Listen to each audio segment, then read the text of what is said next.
Que se passerait-il si toute la glace du monde fondait? Alors que le changement climatique s'intensifie, vous pouvez vous demander à quoi ressemblerait un monde sans calotte glaciaire et sans glacier. Survivriez-vous? D'ailleurs, tout humain survivrait-il? Où vivraient les personnes qui survivraient? À quoi ressemblerait notre planète? Il y a tellement de questions qui se posent lorsque l'on envisage ce qui pourrait se passer dans un monde sans glace. Plusieurs films et médias de science-fiction ont envisagé les effets des conditions extrêmes sur la Terre. Vous pourriez être surpris d'apprendre que même les prédictions les plus apocalyptiques de la science-fiction peuvent pâlir, en comparaison à la réalité de ce qui se passerait dans l'hypothèse où les calottes glaciaires fondraient toutes du jour au lendemain. Cette vidéo explorera les conditions qui pourraient faire fondre toute la glace du monde, l'impact de cette fonte sur la planète, la société, les terres connues vs terres connues et les survivants potentiels. Laissons courir notre imagination et considérons les impacts que nous et la Terre subirions si toutes les calottes glaciaires du monde fondaient. Explorons d'abord où se situe la glace au niveau mondial, issue de la fonte des calottes glaciaires et des glaciers. Une source de glace est les calottes polaires. Les calottes polaires, immenses couches de glace et de neige, recouvrent une large portion de la Terre dont l'Antarctique, le Groenland, certaines parties du Canada et de la Russie. L'Antarctique de l'Est possède la plus grande calotte glaciaire au monde, alors que le Groenland, l'Antarctique de l'Ouest et d'autres zones glacées sont plus petites. L'Antarctique possède une calotte glaciaire à l'Est et à l'Ouest. La calotte glaciaire de l'Antarctique de l'Est, qui représente 4/5 de la glace mondiale, a survécu à de nombreux changements climatiques planétaires. La calotte glaciaire de l'Est retient la vapeur d'eau qui tombe comme de la neige sur l'Est du continent. Mais si la planète revient à un climat semblable à celui de l'époque de l'Éocène, qui était la deuxième des 5 époques de la période tertiaire, il est probable que la calotte glaciaire de l'Est survivra. Une calotte plus petite en Antarctique de l'Ouest est particulièrement vulnérable au climat plus chaud. La calotte repose sur de la roche qui est sous le niveau de la mer, et comme l'eau sous la calotte glaciaire se réchauffe, la calotte glaciaire fond lentement par le bas et s'effondre. Entre 1992 et 2013, la calotte glaciaire a perdu en moyenne 65 millions de tonnes de glace chaque année. Une autre source de glace est les glaciers de l'Arctique. Les glaciers sont de gros morceaux de glace qui sont créés par l'accumulation de neige sur une longue période de temps. Les glaciers se forment dans des zones de température très basses, tels les lieux situés au niveau de la mer et principalement en haute altitude comme les cimes des montagnes. La hausse de température provoque la fonte des glaciers, entraînant historiquement des inondations graves et une perte de biodiversité à certains endroits. Vous vous demandez peut-être quelle quantité de glace existe dans le monde? Il y a actuellement environ 5 millions de miles cubes de glace sur notre planète. Il y aurait donc une quantité inimaginable de glace fondue dans cette situation hypothétique que nous explorons aujourd'hui. Comme vous pouvez l'imaginer, les conséquences de la glace présente dans le monde, c'est-à-dire la fonte de la totalité des 5 millions de miles cubes de glace en une nuit, seraient tout aussi insurmontables et catastrophiques, comme nous le verrons bientôt. Bien que les conditions nécessaires pour que toute la glace du monde fonde soient peu susceptibles de se produire aussi rapidement dans la réalité, vous vous demandez peut-être: que se passerait-il réellement si toute la glace du monde fondait d'un coup? Que deviendrait notre planète et notre environnement naturel? Jetons un coup d'œil à cela. L'une des principales conséquences de la fonte globale des glaces polaires et des glaciers serait les inondations. Car la glace ne fond pas seulement, elle s'écoule aussi. Dans les vallées comme les rivières, l'inondation dépend fortement de la géologie locale. Ainsi, certaines régions du globe seraient plus affectées par les inondations que d'autres.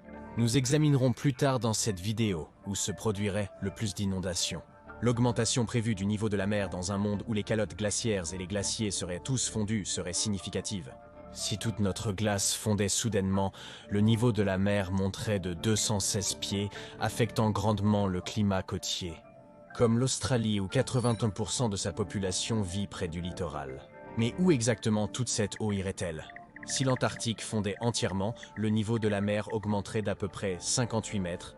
Si la glace du Groenland devait également fondre, elle contribuerait à une autre augmentation de 7,4 mètres, portant le total à 65,4 mètres, soit à peu près l'équivalent d'un immeuble de 21 étages.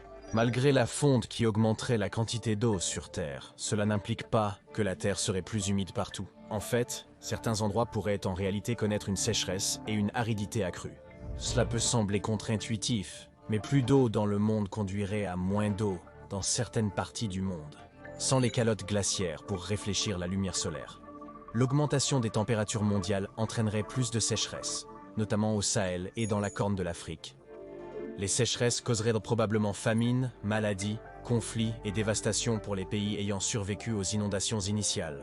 Et avec l'absence de calottes glaciaires et de glaciers pour réfléchir le rayonnement solaire entrant et qui réchauffe la planète, notre planète ne ferait que devenir de plus en plus chaude et sèche pour un avenir prévisible, après que toute la glace est d'abord fondue. Outre l'élévation du niveau de la mer, l'ajout d'eau dans les océans engendrerait aussi des modèles climatiques plus imprévisibles au niveau mondial, avec des régions arides recevant plus de précipitations et des zones humides devenant plus sèches. La montée des niveaux de la mer pourrait aussi engendrer des ondes de fortes tempêtes, provoquant plus d'inondations dans les zones côtières non initialement submergées.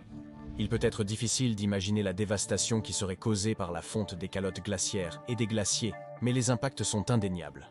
En conséquence de tous les dommages environnementaux subis partout dans le monde, la biodiversité mondiale aurait également du mal à survivre après la fonte de toutes les calottes glaciaires et des glaciers du monde. De nombreuses espèces disparaîtraient suite à la montée du niveau de la mer. L'une d'entre elles serait probablement l'ours polaire, dont la majorité dépend largement de la mer et de la glace pour survivre. De nombreux ours polaires périssent à cause de la fonte des calottes glaciaires, due au changement climatique. Mais dans certaines régions, la glace fond plus lentement, permettant à l'espèce de survivre. Cependant, si toute la glace du monde fondait soudainement, les ours polaires manqueraient d'habitat et de plateformes de chasse, provoquant leur probable extinction. Il pourrait vous surprendre que les extinctions se produisent aussi à cause des changements de courant et de la baisse de salinité. Plusieurs espèces marines sont affectées par les impacts sur l'océan. Bien que les espèces puissent être capables de s'adapter, la fonte des glaces serait une extinction de masse cataclysmique et globale qui modifierait irréversiblement la biodiversité de notre planète et de la vie sur Terre. Alors, discutons de l'une des principales questions sur cette fonte des glaces. Où irait l'eau et quelle partie du monde resterait encore au-dessus du niveau de la mer? Quels autres changements pourraient se produire à la suite de l'inondation? La montée des eaux et les inondations pourraient significativement changer l'apparence de nombreux lieux sur notre planète. En fait, de nombreux endroits développeraient de nouvelles mers, baies et autres plans d'eau qui n'existent pas actuellement. En Australie par exemple, une grande partie de l'arrière-pays sec et poussiéreux deviendrait probablement une immense mer intérieure, similaire à l'océan enclavé qui existait dans la région il y a des millions d'années. En conséquence, de nombreuses villes existantes et la faune seraient inondées et laissées sous l'eau, dévastant la biodiversité et les personnes y vivant. Vous serez peut-être surpris d'apprendre que la fonte des glaces peut également avoir des impacts sur la rotation de la Terre. La durée d'une journée pourrait en fait changer à la suite de la fonte des glaces qui se déversent dans l'océan. Les calottes glaciaires sont situées près de l'axe de rotation de la Terre. Et lorsque la glace fondue s'éloigne de l'axe de rotation et se déverse dans l'océan, la Terre pourrait commencer à tourner plus lentement. La Terre pourrait tourner en 10 à 20 secondes de plus par jour à cause de ce phénomène. Si la glace fondue reste proche de sa source, tel qu'un lac glaciaire, il n'y aurait pas de déplacement net de masse loin du glacier, donc la rotation de la Terre resterait inchangée. Il est donc compliqué de prévoir l'impact de la fonte des glaces sur la rotation de la Terre.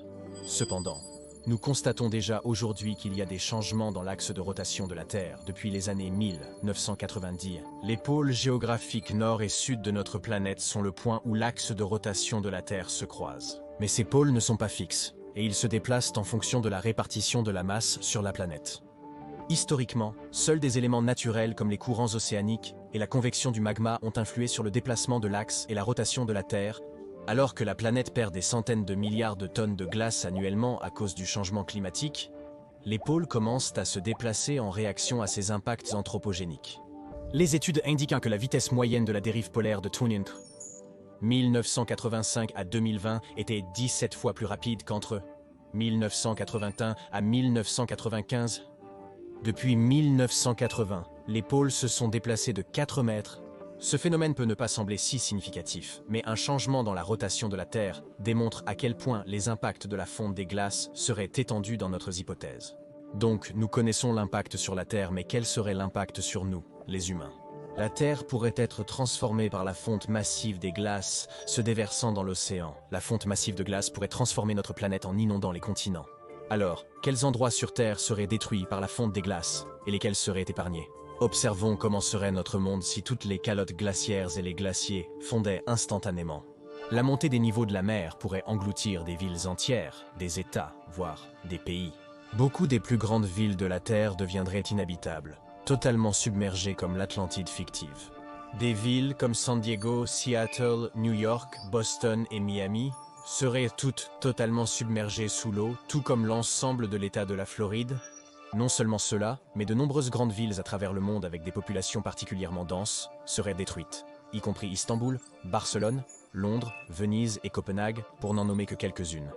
De plus, seules quelques grandes villes de l'intérieur et capitales nationales survivraient, y compris Moscou, Canberra et New Delhi.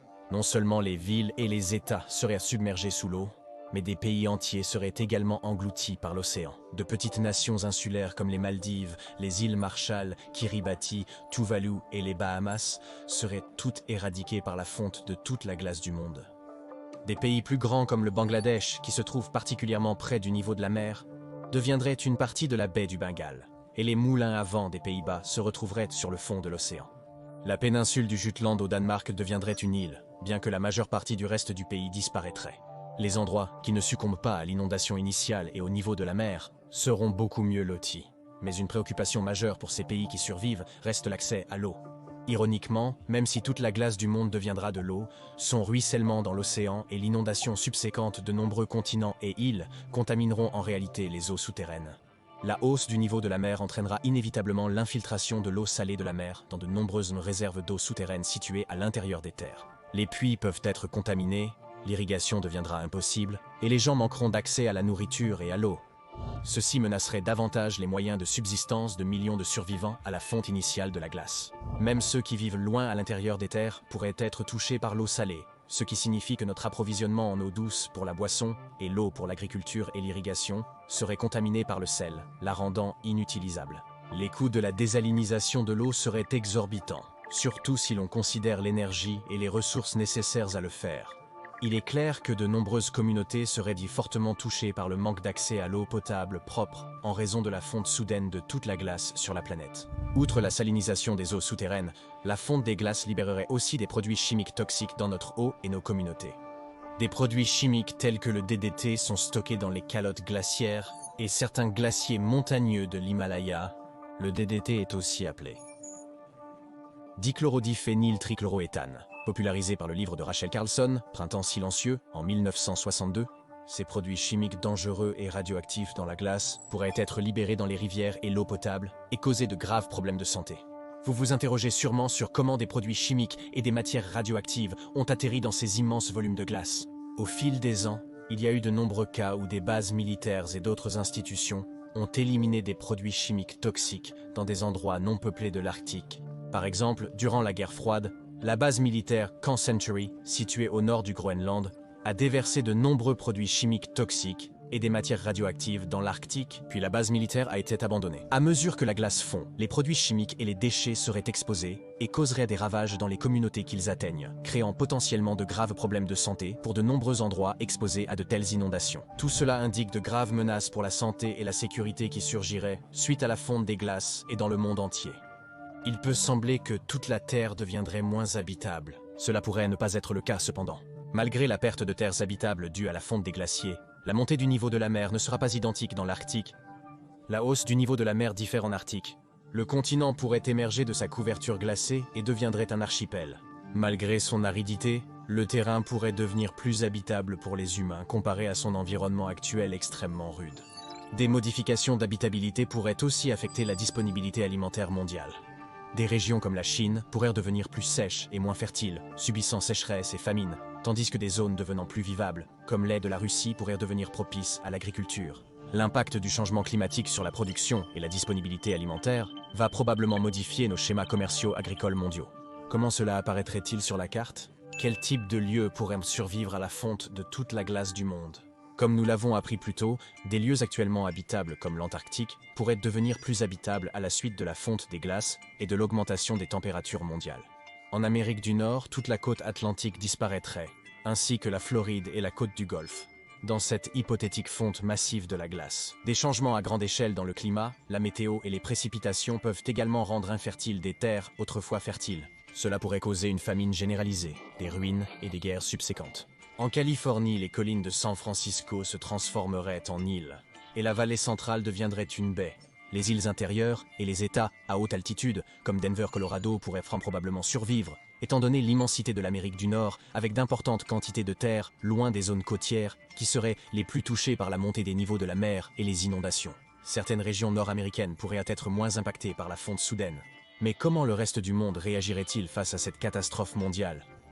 Plus au sud, de nombreuses parties de l'Amérique du Sud seraient soumises à d'importantes incursions d'eau accrue et de mer montante, où des criques de l'Atlantique se formeraient dans les bassins de l'Amazonie et du Paraguay. Avec la formation de ces criques, une grande partie de la biodiversité en Amérique du Sud subirait des inondations et des destructions dévastatrices. Comme Buenos Aires en Argentine, Montevideo en Uruguay serait submergée, la mer avançant à l'intérieur des terres. Une grande partie du littoral sud-américain serait emportée, y compris les magnifiques plages de Rio au Brésil. Les régions montagneuses le long de la côte des Caraïbes et en Amérique centrale pourraient également survivre à l'inondation. Manifestement, une fonte massive de toute la glace mondiale modifierait grandement l'apparence de l'Amérique centrale et du Sud. Bien que l'Afrique puisse moins perdre de sa masse terrestre à la montée catastrophique des niveaux de la mer qu'ailleurs, l'augmentation des températures et la sécheresse risquent de rendre l'Afrique inhabitable. La mer Méditerranée pourrait empiéter sur certaines parties de l'Égypte en raison de la montée des niveaux de la mer. De nombreuses régions d'Afrique, comme le Sénégal et les pyramides d'Égypte, deviendraient des îles. L'Afrique pourrait mieux résister aux inondations que de nombreux autres endroits dans le monde, mais la sécheresse et les conflits qui pourraient en résulter pourraient causer d'autres complications pour le continent. En Asie, plus de 600 millions de personnes vivant en Chine seraient déplacées à cause des inondations, tout comme l'ensemble du Bangladesh, ainsi que de l'Inde côtière. Au Cambodge, l'expansion du delta du Mékong pourrait transformer les montagnes de cardamome en îles.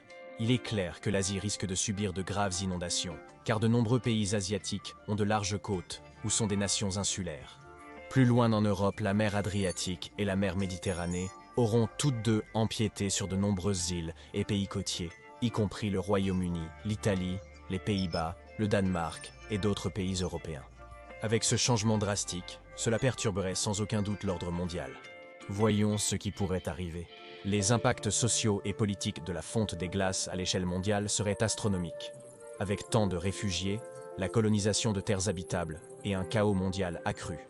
Que pourrions-nous attendre de nos gouvernements et de notre société telle que nous la connaissons? Comme de nombreux pays et grandes villes seraient inondés, le nombre de personnes déplacées serait bien supérieur qu'auparavant. Chaque partie de la planète serait impactée d'une manière ou d'une autre par la fonte soudaine des calottes glaciaires. Que ce soit par la hausse des températures, l'élévation du niveau de la mer, les grandes inondations, la destruction ou les conditions météo extrêmes, les infrastructures, les habitations, l'environnement des pays du monde seraient affectés et bien plus encore. En même temps, l'énorme quantité de réfugiés cherchant un abri, de la nourriture et un endroit sûr où vivre mettrait une énorme pression sur les villes et les pays qui auraient survécu à la montée du niveau de la mer.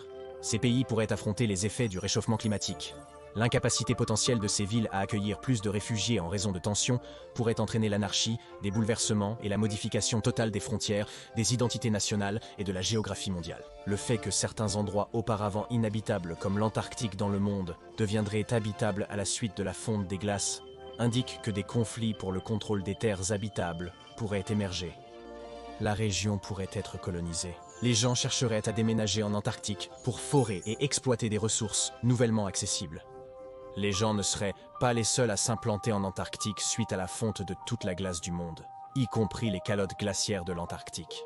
La toundra sous la glace antarctique pourrait accueillir de futurs écosystèmes et biodiversité.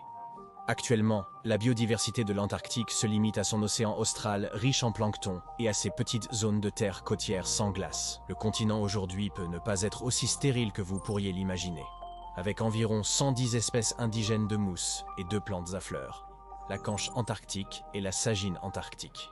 Alors que les calottes glaciaires et les glaciers reculent dans la région de la péninsule de l'Antarctique, les plantes indigènes et les animaux ont déjà commencé à prospérer avec une eau douce plus facilement accessible et des températures plus douces.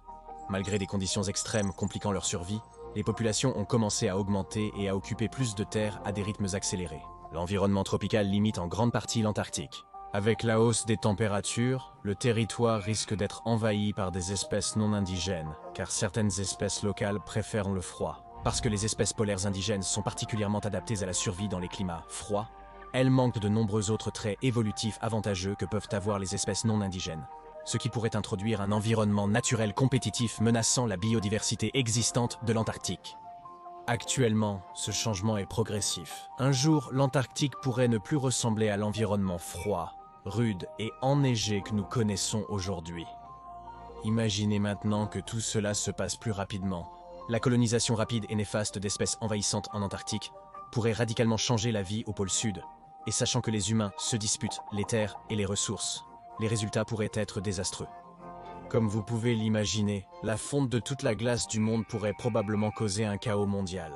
La destruction de l'agriculture et de la production en général provoquerait un effondrement économique et une destruction des infrastructures, créant un sentiment de désordre. Il est probable qu'une guerre éclate pour les ressources et les terres restantes du monde. Les gouvernements pourraient chuter, les frontières nationales s'effondrer, entraînant famine, chaleur extrême et problèmes de santé. Qui survivrait face à ces conséquences probables? Il est évident que des millions pourraient probablement succomber à la dévastation environnementale et au chaos mondial, mais certains plus que d'autres. La fonte des calottes glaciaires et des glaciers de la planète provoquerait des déplacements et un risque élevé de mort ou de blessures graves pour les 40% de la population mondiale qui vivent à moins de 75 mètres de la ligne des hautes marées. Les habitants des pays insulaires seraient parmi les premiers déplacés ou tués par les inondations. Ceux qui disposent d'argent, de technologie et d'espace pour se déplacer et s'adapter à un monde complètement changé auraient donc les meilleures chances de survie à long terme. L'accès aux ressources peut largement dépendre de l'environnement. Cela dépend si la technologie, les infrastructures majeures et les villes d'un pays sont dévastées lors de l'assaut initial des inondations et des destructions côtières. Les personnes habitant dans un climat tempéré à l'intérieur des terres avec un large accès à l'eau potable auraient sûrement les meilleures chances de survie.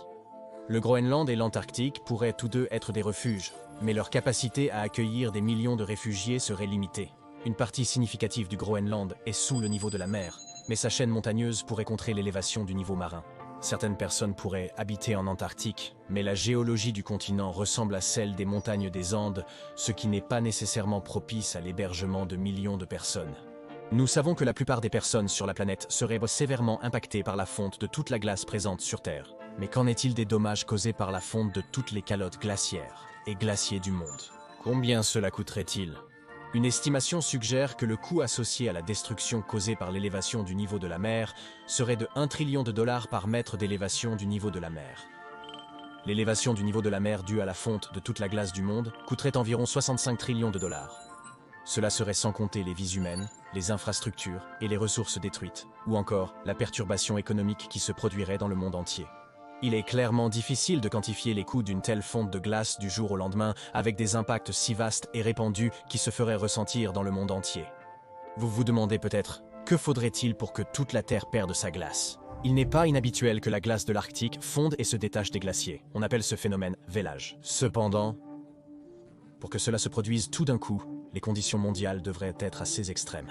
Des recherches ont été menées sur la quantité de dioxyde de carbone nécessaire pour faire fondre entièrement la calotte glaciaire antarctique. La limite supérieure de la stabilité de la calotte glaciaire antarctique est estimée entre 500 et 800 parties par million de dioxyde de carbone. Si nous atteignions ce point, la planète serait sur une trajectoire de déglaçage complet pendant des milliers d'années. Cependant, les concentrations élevées de dioxyde de carbone et les températures mondiales nécessaires pour que toute la glace du monde fonde du jour au lendemain sont presque impossibles. Comme nous le savons, il est courant que la glace arctique fonde et se détache des glaciers. Quelle est la vraie probabilité que ce scénario effrayant de fonte des glaces se produise? Actuellement, le taux de fonte et de détachement de la glace dépasse la production de nouvelles neiges et de glace. À son rythme actuel, il faudra plus d'1 siècle pour que les calottes polaires fondent. On prévoit que la glace fondra rapidement. En fait, certains scientifiques estiment qu'il faudrait plus de 5000 ans pour que la glace fonde totalement.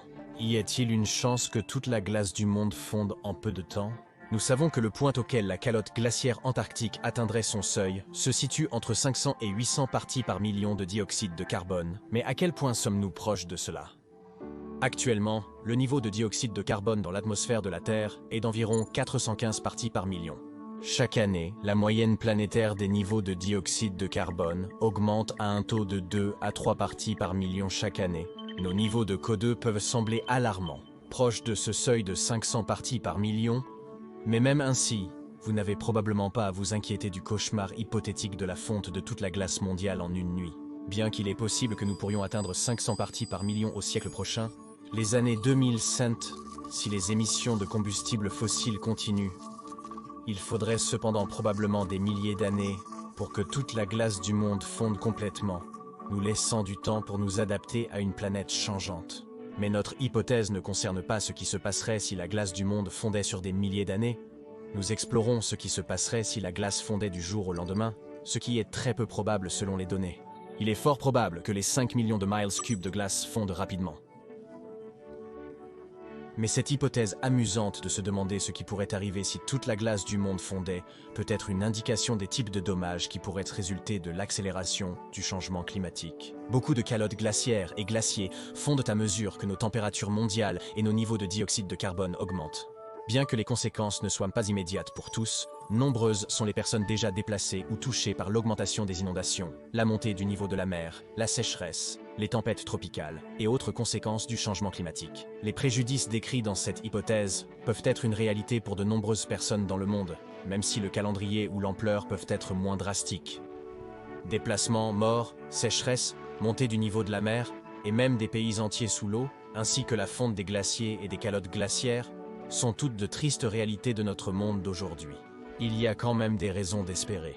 Notre génération peut renverser l'accroissement des émissions et le changement climatique, ou diriger notre planète vers un monde meilleur. En se tournant vers l'avenir, se rappeler à quel point la perte de toute la glace présente sur Terre serait grave, peut nous aider à prévenir et à nous préparer à la montée des niveaux de la mer résultant du changement climatique de notre monde.